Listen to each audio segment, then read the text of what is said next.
Hey, everybody. Thank you so much for tuning into this Friday interview segment of the Chasing Daylight podcast. I am joined from the other side of the planet for this episode by Jordan Lunette, co-founder of ODIN Golf. How you doing today, sir? Matt, how's it going, man? It's great to see you. Thanks for having me on here. Yeah, we're having a little bit of technical difficulties, but we're going to work our way through it. So, thanks again for hopping on. I What'd you say? It's 2 o'clock over there right now, It's around that time. 7:20. Yeah, it's 7:24 Or p.m. So 9 hours ahead of Pacific Standard Time. It gets dark at 2 o'clock around that's there. what it was. Yeah. Yeah, and it's been a brutal winter. Being a native Californian with a big vitamin D deficiency at this stage. We're going brick by brick over here, Matt. So how do you go from Northern California to Berlin? I mean, that's not like going, I'm going to move to Texas. I mean, you went. Let's go to the other side of Earth. Let's get out of Dodge and leave town, right?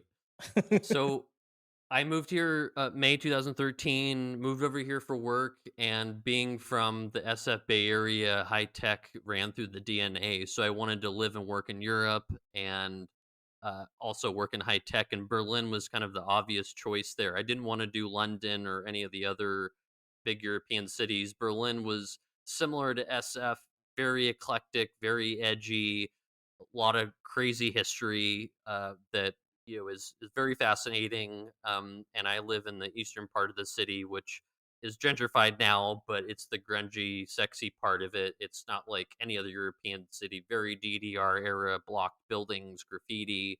It's completely safe, of course, but a lot of the vestige of the past, which is always very fascinating, and a very vibrant tech scene. And golf, on the other hand, in Germany is completely different than it is in the U.S. What we can get into. I don't know. Are you familiar with how golf works out here?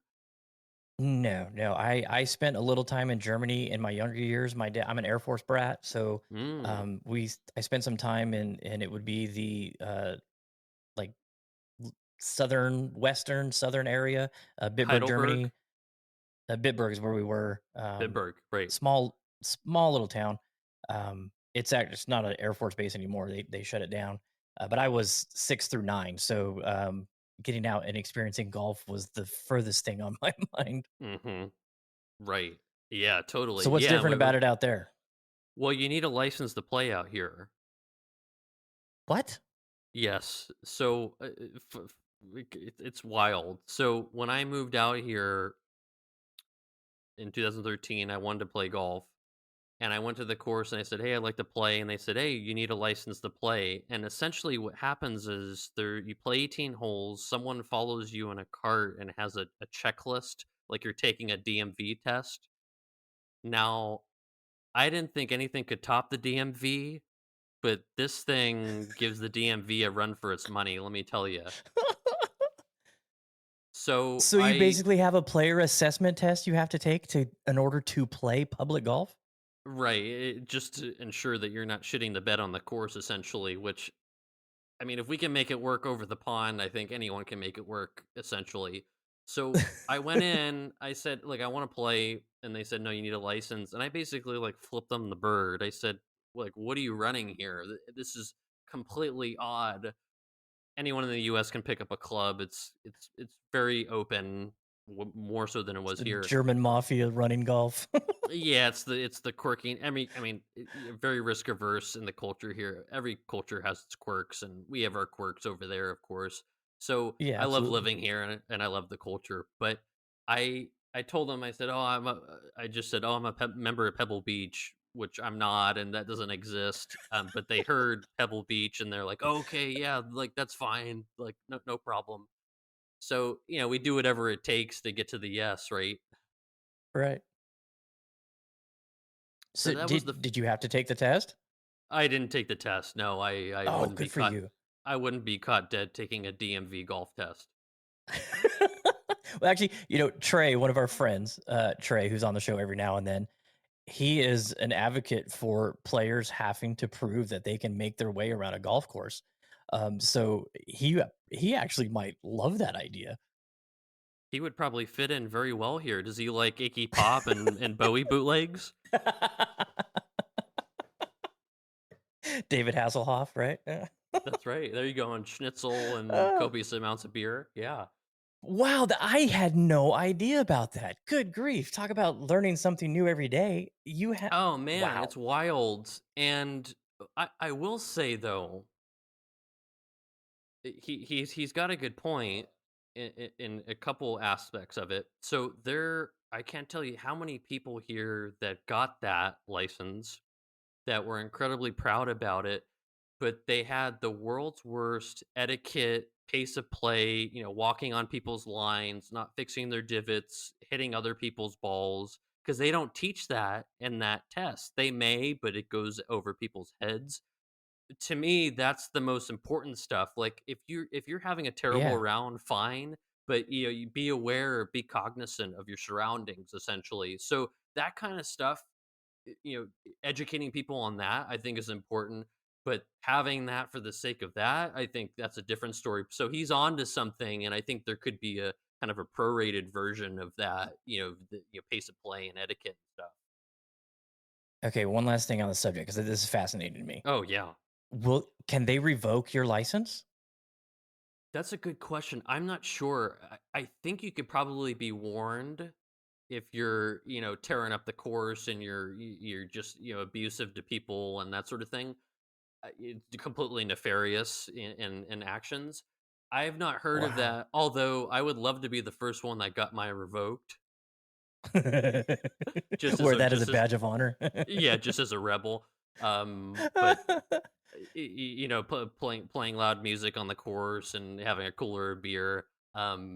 Yeah, haven't heard of that, but I would Wow. be very very fascinated to meet that person or people who've done that. Alright, I lied, I got one more question. Is, like, the Netherlands and France and do those countries also have a license that you have to obtain, and is it cross country? Can you play with a German license in another country? I believe it's just for Germany. The second part of that, I had heard that the Netherlands had something. France, I'm not sure, but the Netherlands one I think is a little bit less stringent, and which makes total sense given the culture. Um, Yeah, but it's in the UK, I don't believe has it as well. I think the UK is similar to the US and Canada. That's a little bit more open, come one, come yeah. all. You can pick up a club, that sort of thing. But yeah, it's fast. And then obviously, golf is more expensive. There's probably 750 courses within the whole country. It's an older demographic. It's retirees. It's so when I tell people that I play golf here, they're like looking at me very strange. And also with Odin, starting that over here as well. And obviously we're just focused on the U.S. market, but it's crazy. Yeah, it's cool. But again, I love living here. I'm sure you have memories while it was an early age. I'm sure you have Oh, some so many memories good back memories. then. Yeah, for sure. So And the many good food's ones. great, and the people are lovely. And again, like people look at the U.S. like with weird eyes as well. So we're not saints ourselves, I'd say. 100%, 100%. Okay, so you venture over to Germany. Where did the idea to do a golf ball come from? So the four of us who started Odin, there's two Germans, one Brit, and I'm the token expat with all the terrible sarcastic jokes that still haven't landed. It's like Rodney Dangerfield on the Tonight Show. He's like, "Hey, give me a new mic because the mic's not working." Trying to work the room. Uh, that sort of thing. Uh, Yeah, they go everyone's over everyone's heads. One day they'll land. They're probably listening to this, like rolling their eyes. But so the four of us have worked in the tech scene here. We've built and scaled tech companies in Europe and the US and consumer tech companies. So I moved over here to work for a company called Delivery Hero, which is essentially the DoorDash Postmates of Europe and Asia and Latin America. So a really big company went through the ranks there. And then the other three guys also are ex colleagues and have worked in the consumer space, consumer tech. So that's the lens in which we have and how we build Odin, which we can get into in a little bit. What's really interesting is Berlin, unlike Germans joke that Berlin isn't Germany because it's just different than a lot of the country, and I'm sure you could probably attest to that living here. It's tons of expats. You hear all sorts of languages every year, everywhere. It's which actually isn't the best way to learn the language. 10 years later, I have survival German. Ordering food, pickup lines, that sort of thing. That's all I had to my name here. And so what we did was we incubated a expat local tech golf crew here, people who wanted to scratch the golf itch. Brits, Dutch, Aussies, Kiwis, Americans, Canadians, etc.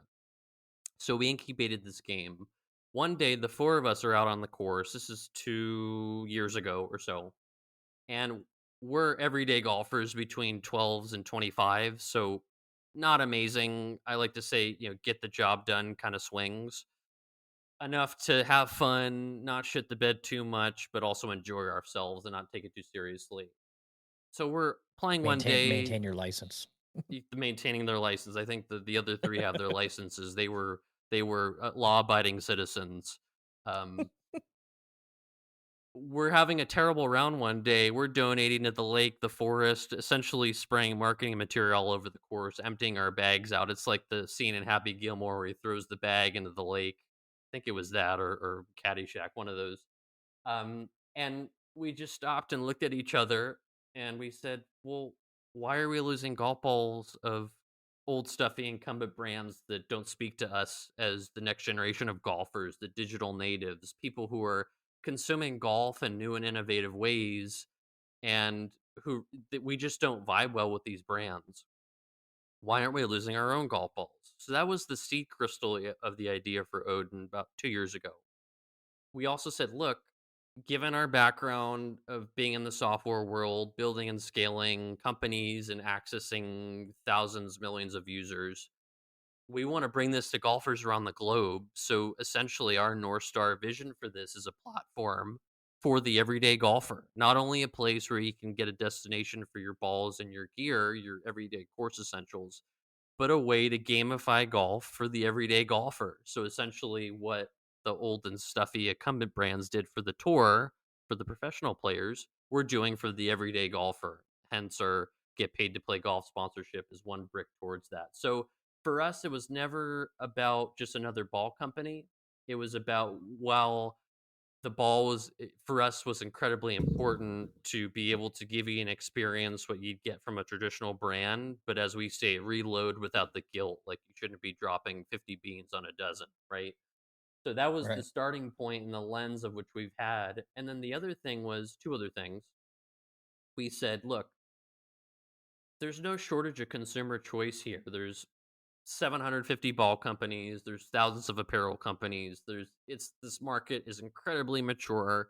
There are companies that have been around in some cases over 100 years. The consumer choice is high and the bar is incredibly high for consumers. So when you build a company, you need at least one thing to innovate on. Could be a business model, could be a product, could be a marketing campaign, etc. So we said this needs to be a 50 or 100x experience from what someone's getting because they can go anywhere to get balls and associate with a golf brand. So that was the second piece. The third piece was we said, given we're building for the everyday golfer, we want to meet the everyday golfer where he or she's at their local watering holes. So getting these products into local pro shops, local golf courses. We'll sell our balls and stuff online and have an online digital experience, but we said, who's our persona here? It's the Muni warriors, the people like us that grew up playing at the Munis and local courses, then hit the dive bar after and did karaoke and that sort of thing. Like the local greaser hackers who are enjoying the game, but also the camaraderie and enjoying the time out there and not taking it too seriously. So that was kind of the first starting point. For the balls themselves, we spent about 9 months working with different manufacturing partners to really hit as we wanted to all the different everyday golfer player types, and we can get into the ball types as well. So we spent 9 months doing that, and then once we were comfortable, the four of us have different swing speeds, different handicaps. We were able to cover all the different player types, most of the market. There's the sticks and the really high tip top players who are always going to play their They're very finicky type of equipment and balls and that sort of thing. But most of the market we wanted to hit. We came out of the gate July 2021, sold out within 3 months, and kind of exceeded our expectations, which was great. But again, the balls, I think they're exciting for us, and we want to check boxes for everyone. And I know you've been playing the balls and enjoying them, but this was more about, how do we build more value on top of the product experience for the everyday golfer. I love it. I love it, man. So you're the way you guys are going about it with reaching out to clubs and the way you reached out to us. Where did that idea come from? Yes. So for us, being in kind of the tech software world and being part of what the zeitgeist calls Web3, crypto, that sort of thing, decentralized organizations, we're not so much into the crypto financial speculation piece. The part that we're really excited about is this whole idea of, do you build with the community? Your company gets a part of the community gets a part of your company as you grow.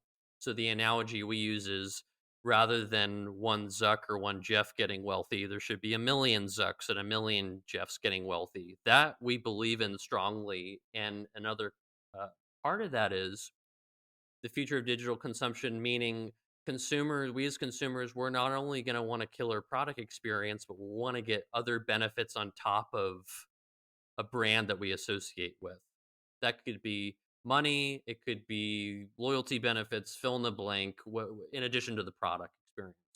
So that was the first kernel of the idea that we're working with. And we said, where are everyday golfers? Where can we build more value for everyday golfers? And the first thing that came to mind was leagues and clubs, these watering holes all over the US, tons of golfers, places like the VGN where it's an incredible crew. They're doing incredible things. They're having fun. They're competing. It's over the shared love of golf. They spend a lot on golf. They spend a lot on balls. They donate a lot of balls. How can we provide value for them in addition to the ball, but also in our case, for every dozen you buy, 20% of the money comes back to you. In your case, with the VGN, people can use it for league credit, prize money, ball reloads, paying cheaper green fees, that sort of thing. So the first part of this idea, this get paid to play golf sponsorship, was with leagues and clubs. We launched it last summer, and we wanted to work with the best leagues and clubs, and the VGN was definitely an integral part of that, and why we're so excited about it.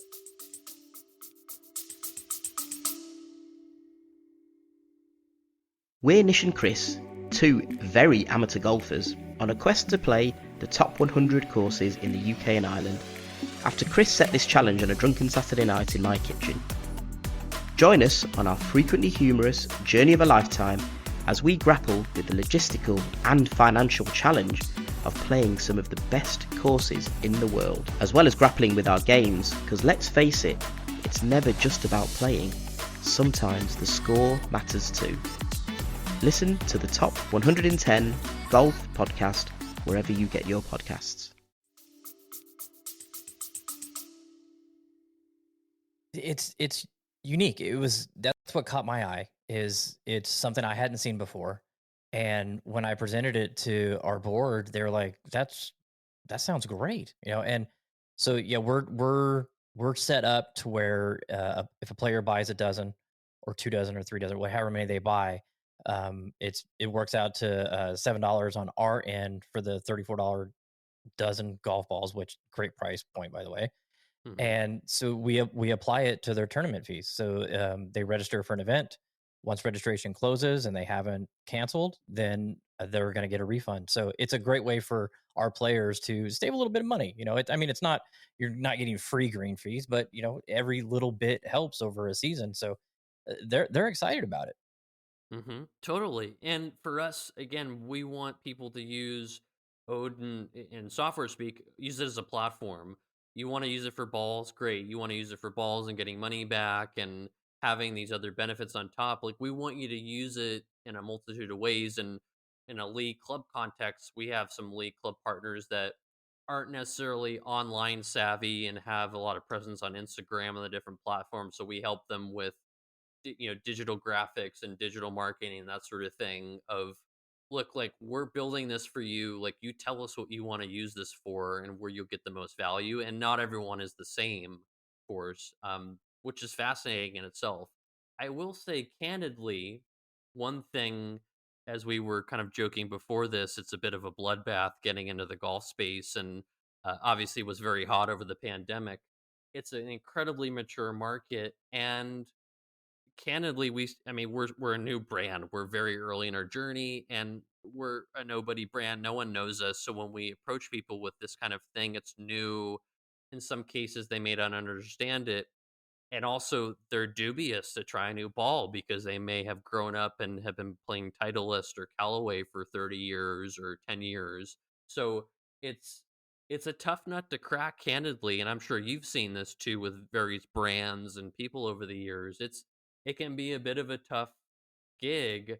Um, but as we joke, company building is 99% not glamorous. I mean, you get hit in the face all the time, and I forever, Yep. have bags under my eyes and rarely sleep. So, that's just the path we chose here. So, where did the name, where or what made you guys go with Odin as the name? We wanted something that obviously could fit on a ball. That was four letters, very bold, very a bit in your face, and hence our tagline: "Go balls out always." Which, by the way, if we ever make it to the German market, I don't know how the hell we're going to translate that thing. It's like it's like Top Gun being translated into Mandarin. It's like three sentences Yeah. long, doesn't mention top or gun in it, and uh, I think people literally might take "go balls out always" as like taking their balls out. So that'll be very fun to translate that here. Um, it, it may not be the That's right hilarious. move. Yeah, we might have to use nuts or something. Less less in your face. So that was my terrible joke contribution to the branding. So we Odin is the Nordic god of wisdom, many other things, the god of war, etc. We said, look, given we started in Europe, we want to pay homage to the European motherland. Odin, if you Google Odin, there's the Marvel Odin, of course, the Marvel universe. There's Yep. another Odin, the mythical painting. It's Odin sitting on a big chair throne, and he has a giant staff, and we looked at it at each other, and we looked at it and said, like, that's a giant putter.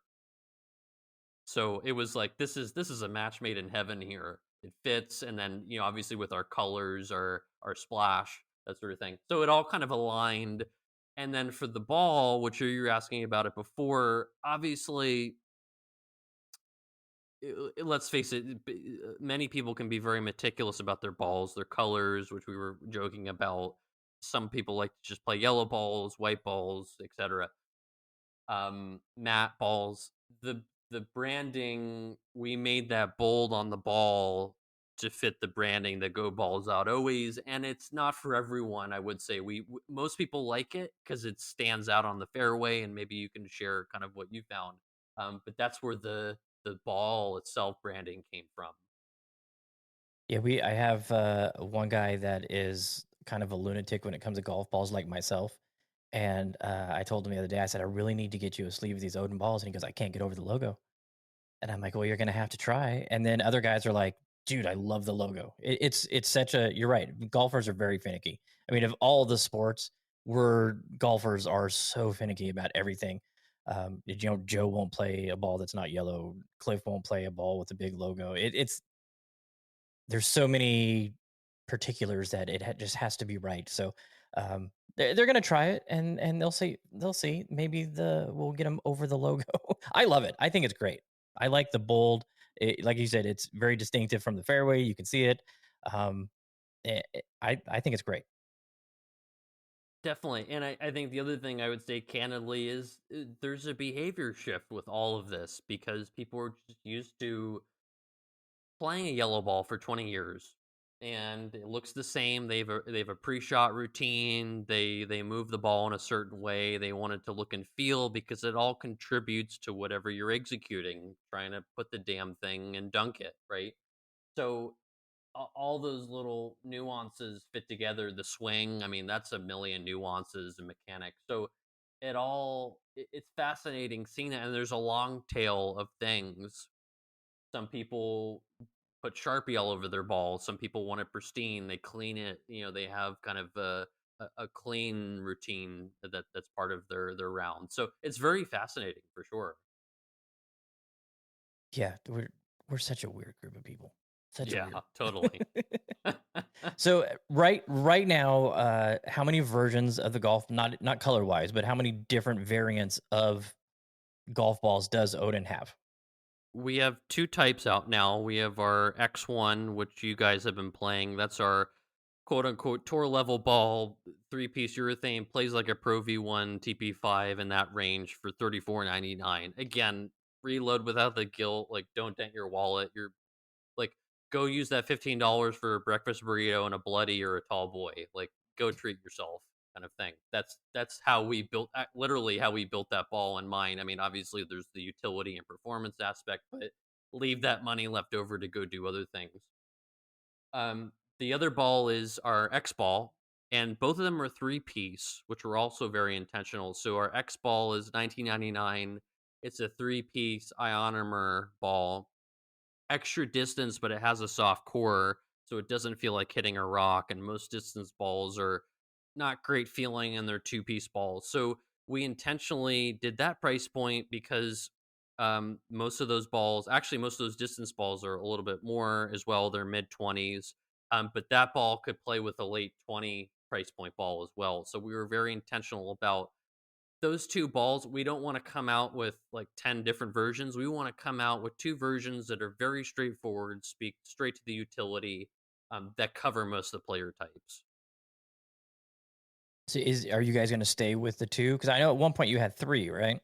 We were going to come out with an XS, which was an in between for those that really love an extra softball. They just are very finicky about that. That was like akin to like a tour response. It's like low 30s price point, like very soft. Also 3-piece urethane, but extra soft built in. We ended up scrapping that because we felt like, look, we're very early in our journey. This gives us a chance. It's classic startup conundrum. You're trying to do too many different things at once, and then you end up Yeah. like not doing any of them well. So we said, let's brass tacks, get back to fundamentals here. Two ball types. Let's maximize this as much as we can, and hence why we haven't been as fast coming out with colored balls and that sort of thing. We did come out with logo balls, which was the top feature request that we had, even above logo colored balls. And we just do it for leagues, of course, which we discussed with the VGN. So yeah, Hmm. that's kind of how we kind of pieced it together there. Great plan. I mean, you don't want to flood yourself with too many SKUs, so that can always cause problems. So, Oh, for sure. all right. So, uh, compression rate. I had somebody ask me what compression are the balls. Do you know off the top of your head, or I'm sure you probably have the data, right? Yeah, so the X1 is a higher compression, very similar in numbers to a Pro V1, and then the X is lower compression, plays similar to like a Titleist True Feel, although True Feel's 2-piece. So there's not a lot of 3-piece ionomer balls on the market. I think maybe Vice does one, for example, but it's very specific because 2 pieces are cheaper to make and it's better margins for those big companies, so that's why they do that. But for us, like, we're able to hit our business fundamentals, of course, but also come in very aggressively at the price point. So yeah, and again, the numbers, like for example, the X1 I think is around an 86, for example. We we we kind of wanted to leave it up to the golfer to, uh because if you look at our site and our marketing, we speak very much like we would on the course from the marketing utility standpoint. What are you going to get out of this? So I think one thing we looked at, kind of the traditional brands, it's very tech uh, tech speak, very using language that we people wouldn't understand, like triple tracked elastic mantle 30 times over, and people just want to know, like, what am I going to get out of this? Am I going to play better or am True. I not? Am I going to enjoy this round? So that's kind of what we started with, and then work backwards. So we and then we do have people that go on the Trackman and Garmin and that sort of thing to get the specific numbers who are more technical. So we welcome all that stuff, but I think on our site we want to leave it very the KISS framework. Keep it simple, stupid, right? Because consumer products shouldn't be overly complicated. So have you got any blowback from that? Like people are like, "Look, you don't have enough information. I'm not getting enough tech specs from you." Has that come around yet? I'm not aware of any blowback, which probably means we're not doing our job right if we don't have any haters yet. We probably do, but everyone, 20% of people are never going to like you or whatever the statistic. Um, we People will write in and say, hey, like, this sounds great, can you give me a compression number or point me in the right direction of what you found? And we'll get a lot of like, is this USGA approved and what did they say and that sort of thing. Those people who are asking are more the people that are playing in skins games, or could be playing on a mini tour or playing in tournaments, that sort of thing. And yeah, we give them all that. And um at some point we may make it on the site, but a little bit less prominent. It just, for us now, especially with the get paid to play golf sponsorship, that's the meat of it that we want you to get. That's kind of why you would come to Odin amongst many other things. So yeah, that's how we kind of think about it. All right, colors. This is, for a few of my guys, this is a game changer. They have to have the colored balls. What has been your guys's, I don't know, plan or how you're looking at a colored golf ball versus the white? For sure, now more than ever, especially for VGN is definitely driving this. We should probably get them into the roadmap discussions.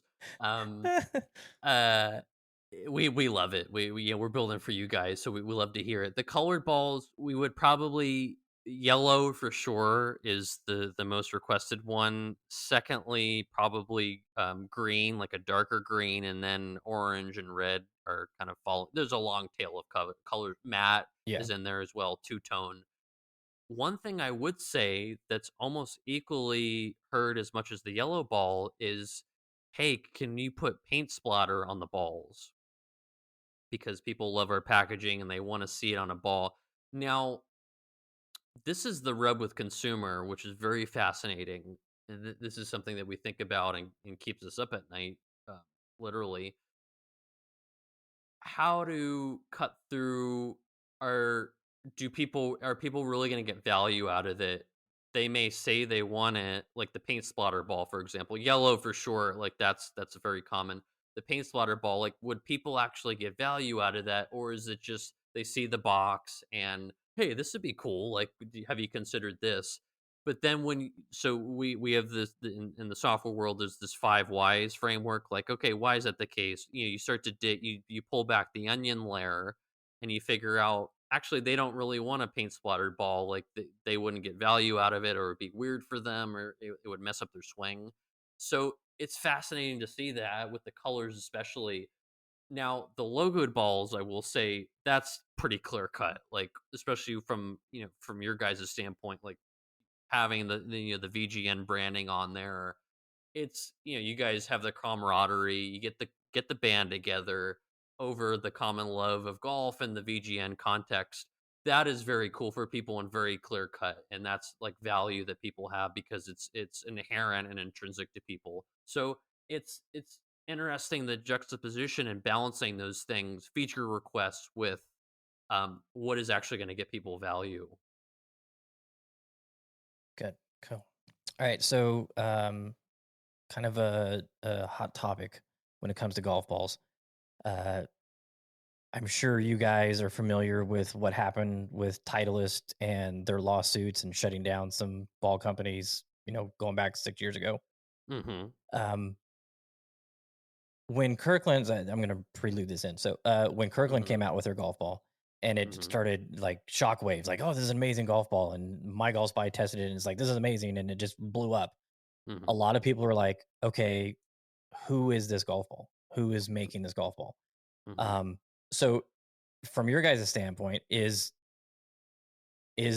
anybody else branding an Odin golf ball? Is some other company play that has the same ball with a different brand on it? Are you guys exclusive? This is the only people playing in, with an Odin logo is an Odin ball. Does that make So sense? our yeah, totally. Yeah, for sure. And that was fascinating to see that. And obviously that happened.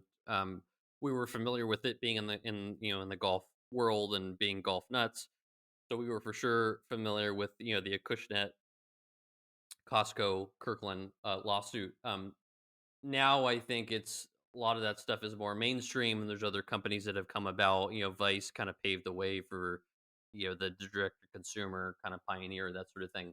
So for us specifically, we have a manufacturing partner in Taiwan that makes actually a lot of clubs for some brands, some bigger brands, and they do make balls for some other brands. It's very small though. I think it's us and maybe one or two companies that they make it for. But they are incredibly high end from their facilities, and we like I said, we spent 9 months like vetting the shit out of these things from different partners, and we know of other manufacturers that make for a lot of the other kind of long tail direct to consumer brands. So for us, I think because we had the lens of, while the ball is great and exciting, this was a much bigger kind of vision we had. So we said we want to get you an experience and performance that, again, you would get from a traditional brand, and work backwards from that. And whatever it takes to make that happen, we will make that happen. Does that make sense and kind of answer Yeah, that? totally. Mm-hmm. Yeah, I know, it's popular to cut golf balls. I do it. I cut golf balls open just to see Mm-hmm. what's on the inside. Mm-hmm. My Golf Spy has made a career out of it, and Mm-hmm. I mean, changed the way a lot of golf ball brands are doing. I mean, Callaway reinvented their whole process because of it. Um, are you guys looking forward to that? Are you looking forward to your golf balls being out there cut open and criticized or reveled?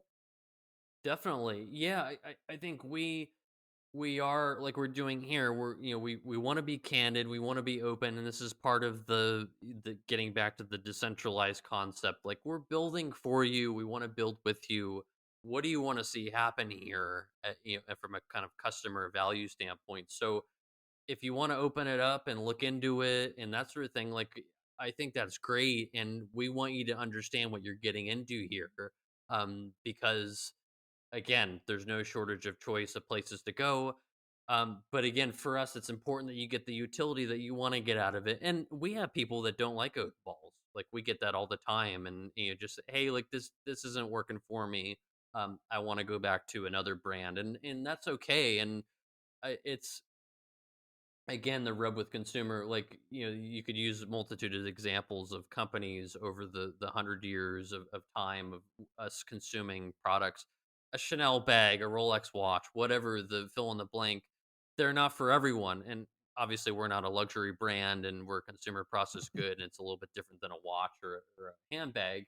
But it's similar vein in that, it's very hard to please everyone, and that's okay. But I think Kevin Kelly from Wired magazine had this saying, "Your thousand true fans." Like, find your thousand true fans and just build wonderful things for them that they love and just have delight over. And we do have those people, and but it's a brick by brick thing. I mean, it's, again, it's this is very hard, and we're cognizant of that. But we have to be very intentional about all the different touch points.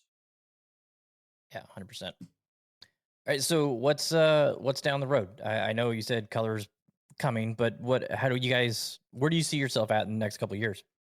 So the big thing for us is when we launched the Get Paid to Play Golf sponsorship for leagues and clubs last summer, and then we opened it up to anyone who can come into the site.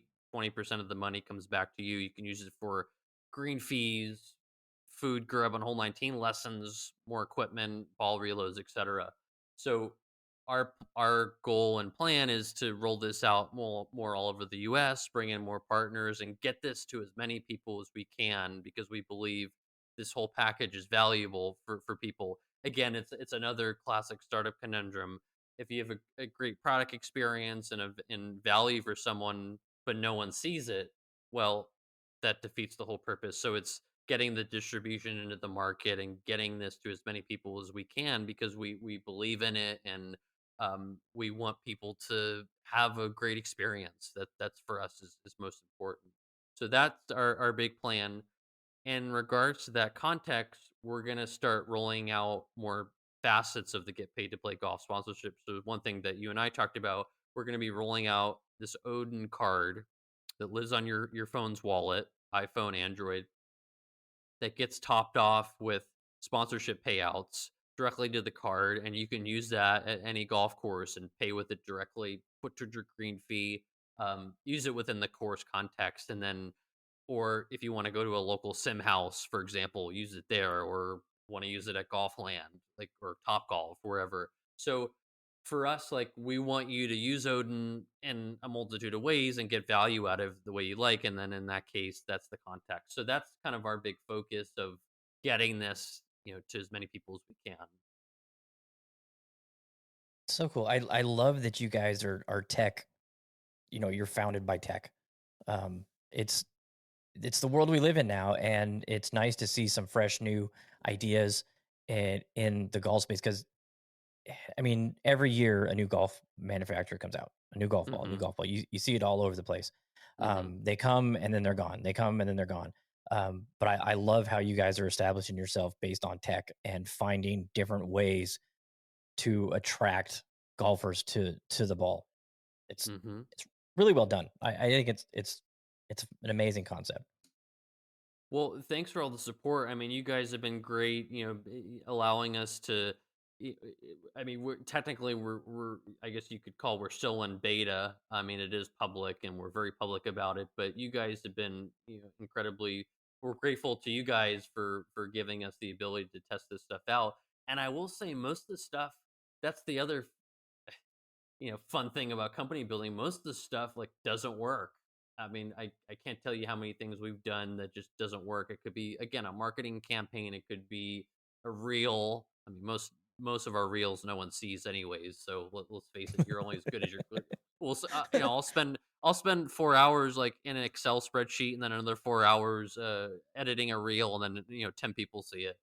So it's fascinating, how that world works. um so yeah, it's just we bob and weave, essentially, and we didn't start out with this get paid to play golf thing. It just kind of surfaced as we started to just get to know, people that we were building for. So it's very cool. And you're right. I think I think it was Joe Walsh, the Niners coach, said, execute what you want to execute, and then the scorecard will take care of itself. And obviously, as a business, there's milestones and there's KPIs and that sort of thing to hit. So for us, and and this is when I talk with other business owners too about that, of having that perspective, having that North Star, because I mean, I'm sure you've seen this. You get just so into the details, sometimes you can lose sight of it all, and it's because you're in it for the long haul. Most companies take 8 or 10 plus years to build and even pan out, and most of them go belly up too. I mean, 9 out of 10 fail. So if as soon as you come to grips with that, then it's like, okay, what's our so what? What's our why? Who are we building for? That sort of thing. So it's very fascinating.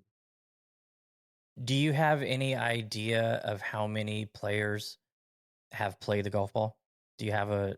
Because I asked this because a couple years down the road, when you guys are hopefully killing it, I want to bring you back on and have that number again to see how much play has increased for the golf ball. Do you have any idea? Yeah, we're it's probably sub 10,000, like mid, like 5 or 6, something around there. And that's all of our channels, like Amazon, Walmart online, pro shops, golf shops, our website. So in that range. And um yeah, it's but again, like it takes a while. It always takes longer than usual. It always takes longer, and I'm sure Oh, you've seen this absolutely. in your different endeavors. And so for the VGN, when did you guys actually start? 2019 is when we started. Mm-hmm. Uh, it was just it's so crazy how it came to be. It was just a Instagram chat group with about 6 of us, and we started just, hey, I'm free Thursday. Anybody want to play? Hey, hey, let's get together this weekend. And then we got up to, I was just adding other people that I thought might be interested in the group, and I think we got up to 18. And I said, hey, let's all get together and play a tournament. 18 birdies at the time was who we were using, Mm-hmm. and so we held a tournament. And then I said, all right, somebody else pick next month and you set it up. And so we did that. And the Instagram group started growing, and people were saying, hey, I think this person will like it. This person will like it. And Instagram cut us off at 30 people. And they're like, No you can't have more kidding. than that. Yeah. And I understand why. There Mm-hmm. was this whole process going on where they were the like and share groups, where you get this giant, 100 group of people and say, hey, I just posted, go like and share it, trying to screw with the algorithm. Mm-hmm. And I told him, I reached out to him. I said, hey, look, you can look, we're just a chat group. We're just a network. We're just a golf network. And I was like, Vegas Golf Network. Yeah, we're a Vegas Golf Network. Mm-hmm. And they wouldn't budge. So one of our guys said, hey, let's move it to Discord. Mm-hmm. So we started the Discord page, started adding more people. And once we got up to like 30 people, I'm like, or 40 people, I think it was, I said, let's do this. Let's create a structure. So I created the website and started with memberships, and it just turned in. 2019 was kind of just a fun. 2020 was our first real year where we had tournaments. And then last season, we switched over to Golf Genius, which really helped out. We became an official club with our chapter of the USGA. It's the Southern Nevada Golf Association, Mm-hmm. and it kind of grew from there. And it's just taken off. And it's, the I don't know if you've seen our 3 rules. You got to live in Vegas, you got to love golf, and you can't be a dick. Mm-hmm. No drama. Right. We don't Mm-hmm. want that. Yeah. And I've kind of taken that as our badge. This is what we are. There's Because competitive golf can really suck. Mm-hmm. Tournament golf with certain groups can suck. You get the rule Nazis and the people that are just assholes. And we're out to prove that you can play tournament golf in a fun setting and enjoy it, and it still be competitive. Mm-hmm. And everybody's really liked it. And we're in our this is our third full season this year, and things are looking good. And so that when you guys reached out, and I was like, man, this is a great opportunity for one to add to the network, of our players. Here's another option for you guys. You want to save a little bit on your tee times, here you go. You want to play a really good golf ball at affordable price, here you go. And your marketing stuff that you guys have done, I mean, that was amazing. I was blown away by that. You put together the little portfolio for us, and I was like, this is so well done. And now, knowing you come from the tech space, I can see why. Definitely, yeah, and shout out to Big Phil from our team who's done all the branding and the box design and the graphics and that sort of thing. And I love your story there. It's incredible. That is quintessential building. You start an Instagram group, goes from there to there, and then hey, hop over to Discord, and then let's make a go of this thing. That stuff is incredible. Like that's the adrenaline rush. Like wow, this is blossoming into something incredible, and I love that kind of stuff. And I think it's incredible. And when I saw the site, I saw the 3 rules, which were great, and I'm totally right there with you. Like get over yourself. Like you're not Rory or DJ or Nelly or whoever. You're just we're out here just trying to make a go of it, right? So I'm right there with you. Tell me about Vegas golf and how long have you lived there? I'm born and raised. Been Wow. here my whole Okay. life. Like a military brat. We Mm-hmm. did a 3-year stint in Germany, um, Mm-hmm. late '70s, early '80s. Mhm. But other than that, yeah, I'm a desert rat. I love it out here. I am somebody that, it's right now it's 46 degrees outside, Mhm. and I hate it. I Mhm. prefer Mhm. 110 in the shade. I Mhm. like being out in the sun. I Mhm. love the summertime when it's light out until 8 o'clock and 100 degrees at night. Um, don't have any plans of leaving here. Wife and I, once the kids are off to college, we plan on doing a lot of traveling. But Mhm. uh, I love it out here. The fact that we can play golf 12 months out of the year is amazing. I played yesterday. It was beautiful out. Sunday or Saturday, Mhm. I played in shorts. In January, Mhm. it does get cold here. Yeah. People misconstrued desert for cold. They think, oh, you're in the desert, it's hot. But yeah, we're a desert because it doesn't rain. We're not a desert because it doesn't get cold. It gets cold here. We have cold fronts come through. We don't get a lot of rain, which is great, but it's cold and windy in the winter. It can suck at times, but those summer and fall months definitely make up for it. Oh, for sure. I was gonna say I was in Vegas years ago for around New Year's time. I don't think I've ever been colder. It's well, we have very little humidity, Yes. and that cold air and the wind. It's a different kind of wind. It just goes through you right to your bones. And Joe and we went to Bandon last year and did the Bandon Solstice, and it Mhm. is his first time going to Bandon. And I told him, I said, It's going to be different. You think cold and wind Vegas, but when you go, the Oregon coast, um, the cold and wind there, it's different. It's almost relaxing Mhm. compared. Right. I'm not talking the 60-mile-an-hour winds, Yeah. nothing Oh, like that, sure. but Yeah. a 20-25 mile an hour wind here, you don't want to go play golf. But out there, it's like, this is so nice. It's like the air conditioning's on all the time. Oh, for sure. And one thing that just getting into the different geographies of the US, obviously being familiar with golf and the golf world, there's interesting nuances of the different geographies, Bay Area golf versus SoCal golf versus Scottsdale golf. How does Vegas golf fit in there? I don't know if using the right word persona is the case. What's the vibe? And obviously it has it's known for the strip, of course, but there's, a multitude of other amazing things about Vegas. How does what's the prototypical kind of course and vibe of the playing out there? Be- it's crazy because when growing up out here, it was a small valley, and we had 8 high schools, and everybody. Mhm. I mean, it's a big city still, but everybody. And now, I mean, I think there was, I don't even know the numbers, probably 300,000 people in the valley growing up, and now we're approaching 3 million. Mhm. Um, it's a little bit different now. We're a tourist town, so Mhm. Sure. people come here to travel. Thankfully, with the sprawl of the valley, I don't. I'm not in the chaos. I don't go down to the strip unless I'm going to a Knights Mhm. game or Right. somebody's in town and visiting. Mhm. I live way up in the Southern Hills. I'm away from all that stuff. We have a great Mhm. community, and that's what a lot of people don't know about Vegas is there's a huge community here of just amazing people. Mhm. But we're a tourist town, and Mhm. people come here because they can play golf in January. They can play golf in February. Now with the Raiders coming, Mhm. it has had a whole new aspect of people that travel here. Um, the golf courses, we don't, the typical resort golf, we don't have. Um, it's There's a lot of desert golf, a lot of desert target golf. We have a couple parkland courses, but not very many. Mhm. Um, there's the high end private clubs that are just absolutely ridiculous.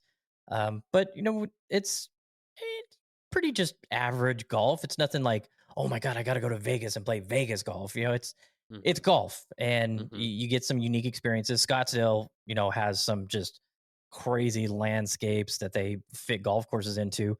Mhm. We got some cool landscapes we fit golf courses into. It's nothing, blow you away spectacular. We have Yeah. Cascada out in Boulder City up in the hills that's just breathtaking. Shadow Creek, of Mhm. course, is in a Mhm. world all its own. Mhm. A couple of the private tracks are just remarkable, but Mhm.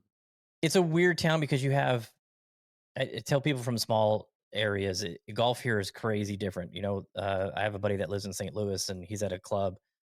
He's at a private club, and he can go 2 o'clock in the afternoon any day and go play 9 holes. And I'm like, that just doesn't work out here. You can't just roll up to the course and go, "Hey, I want to get out," because we're a destination town. Uh, the tee sheets are full every day, Mm. every day. Mhm. We have trouble. We're allowed as locals. We do get a discounted rate, which helps, Mhm. but we can book 7 days out typically. Out of towners can book anywhere from 14 to 30 days. Um, and so it's hard for us to get tea time sometimes, unless you know people, which we're fortunate Mhm. enough to know some people, and Mhm. helps out. But there's so many different people that come here, and now the way golf is blowing up, tea times are hard to get. The rates have gone through the roof. I'm ready for the million new golfers to go back to what they were doing before COVID, Mhm. and Mhm. and let me have my golf course back. I'm- Mhm. I Totally. love I love the growth of the game, but I mean, stop, stop playing golf. Go find something else. Go to pickleball, please. Mhm. Or don't play Vegas golf. Play St. Louis golf or Scottsdale golf. Yeah, Yeah. Yeah. go Yeah. somewhere else. So It's how does not that a work? great way to promote the city, but Yeah, yeah, for sure. I feel you. I'm right there with you. So, because that makes it hard. That takes away the beauty of like twilight golf. You get off work at 6. You're like, hey, let's go play 9. Let's go have a couple pops. Are you able to do that still? no, no. Hmm. Uh, I quit working about 4 years ago. I'm a full time stay at home dad with two girls in high school and middle school, so I have a lot going on here at the house. But Mm-hmm. when I was working, Mm-hmm. yeah, I could get off work at 4 o'clock, go to my course right next to my house, and get out for $19. It was Mm-hmm. 19 after 3 during the summer because Mm-hmm. it's 100 degrees out, and Mm-hmm. the older people, they don't like going out in the heat. It's like, Mm-hmm. Florida. A lot of the private clubs in Florida, they open up to the public after 2 because Mm-hmm. nobody's out in 100-degree heat with 100% humidity. Mm-hmm. Same thing around here. When it's hot, people don't like to play, and so they had all those special rates. But now it's impossible. I mean, the tee sheets are full, and you're lucky if you can get one. It's Mm-hmm. wild. Absolutely, I've never Yeah. seen anything like it before, and it's Yeah. dictating us for. It's hard for us with the VGN. I have to try and book courses almost a year out. We didn't get on a course I wanted to play this year because they're sold out through November, and I was No trying to kidding. book them in December, Wow. and it's Yeah. just insane. And now I've heard from 4 different courses. Well, I can't book that because we don't know the Raider schedule yet.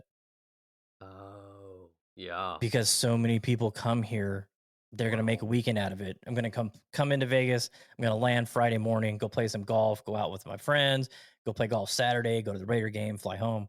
Mm-hmm. And we're not booking the course because we're not gonna give a local rate to a club when we can Mm-hmm. fill the tee sheet at $200 a player. Oh, for sure. Yeah, it's the for sure have because we have our social club and we do Odin days and in talking with various leagues like yourselves, it's the same kind of language. Like we need to get our act together and book because we play on the weekends and a lot of courses just they said yeah like you said we could just get full bill here from someone paying 120 bucks. um we're gonna fill the T sheet anyway, so we don't really need your league here, which is a Yep. shame. But I understand the course. They need to make money, and you know we understand both sides. But that's wild. I had no idea that even how big and sprawling Vegas, Henderson, etc. is, there's still limitations with getting times. It's crazy. And it never used to be this way. We could Yeah. we used to be able to look Wednesday and get a Friday tee time. Mm-hmm. And Mm-hmm. now if you don't know somebody at the pro shop to hold a time for you to where you can, it's yeah, you're not getting out, Mm, interesting. which is When insane, which it's uh, just crazy. yeah, for sure. When you are playing, I always like to find out people's kind of playing style. Is there music playing, drinking, or is it strictly just we're having fun, but we're sticking to just playing? I really don't. Music doesn't bother me. The only thing that bothers me is country music, and everybody knows that. I have some people that make sure to play country when they play with me. Yeah. I'm a '90s grunge kid. I love my music loud and fast, but I'm respectful. I don't play music on the course just because it's I I don't know, music and golf don't jive well with me, like my music and golf. But I don't Hmm. care if somebody else is playing. It doesn't bother me whatsoever. With the VGN during our events, I tell people, hey, as long as you're not bothering anybody else, if you want to smoke a cigar, just ask if anybody's bothered by it. If somebody's bothered by it, don't offend them. If you're playing some music and somebody says, hey, can you turn that off? Turn it off. Just be respectful. I was just binging the was it 92 or 93, the Nirvana Unplugged? Hmm. Killer. Great Absolutely stuff. killer. Great stuff. Yeah, Yeah, Counting we were just Crows, in I Seattle. think did one too, but We were in Seattle last month and went to their culture arts museum, and they have a whole Nirvana section. It was amazing. oh, that's dope. Oh, amazing. That must have been incredible. Uh, it was so cool. And then where we were staying was out on the coast, and so we drove through his hometown, saw his house, Mm. saw the banks of the Muddy River. It was awesome. Mhm. Oh man, that's incredible. Yeah, it's they don't that was the last vestige of rock. Maybe you could argue early aughts like the Strokes, maybe Black Keys. They just don't make rock music like that anymore. And obviously They before that, don't. the 60s, 70s, 80s and before that. Um yeah, music's completely changed and it's interesting asking people what they play on the course. There's I think kind of a quintessential golf playlist for sure. I would probably throw my hat in for your cart, also being an avid fan of 90s grunge. Um, yeah, it's great stuff. Absolutely great stuff. Yeah, it's we and then the other thing, drinking and stuff. How does that work with VGN? Is it people play and then drink after, or are people partaking during the round? we it, Same thing. Doesn't really matter if Yeah, you want to drink while you're yeah, playing. Just don't get out of control. And then yeah, we right. encourage everybody to hang out afterwards. We turn in the scorecards. We pay out the skins and the prize money for the placing of the event. Yeah, we tell the golf courses, hey, we don't have not everybody sticks around, but from those parts, some people do. So, we don't really do a food and beverage type menu with them, but we let them know that, hey, we're gonna hang out and spend some time there. So, and they're all the courses are really okay with that. They don't ever mind that because they know that food and beverage ticket's going to be a little bit higher than if we weren't there. Yeah, totally. It sounds like a hell of a crew, and I can't wait to come out there and hit the sticks with you guys. Yeah, it'd be awesome, man. And hey, thank you. If anybody that's listening to VGN doesn't know and you haven't been paying attention, Odin is going to be supplying us everybody that plays in the event with a sleeve of balls. So thank you guys for that. I know everybody's looking forward to it. So we're going to get 52 more players that are testing the ball out for you. Awesome. Yeah, we're stoked, and thanks for all the support there. And like I said, we're building for you guys and everyone else in the everyday golfer world. So hit us up anytime. You can reach out to me directly, Jordan at odin-golf.com. We have odin-golf.com if you want to swoop the darts, and then we have the get paid to play golf sponsorship, and then Instagram, of course. So we're here for you. Feature requests if you want to see a yellow ball and a red ball, mixed, a hybrid, like whatever. No idea is too wild for us. A black hoodie with the Odin logo, maybe. We got you covered there, Matt. Well, Jordan, thank you so much, man. I really appreciate you coming on. Time to go to bed over there, right? It's getting late. Yeah, yeah. Well, actually, we work into the night here because of the time difference. So, Oh yeah. it's just it's a never ending story. But again, this is the path we chose, so we're ready for it. Well, congrats on the success, the early success. We look forward to a great year with the VGN, and can't wait to see what you guys do. Sounds good, Matt. Thanks again. We appreciate all the support. Thanks. All right. Take care, man. Thanks.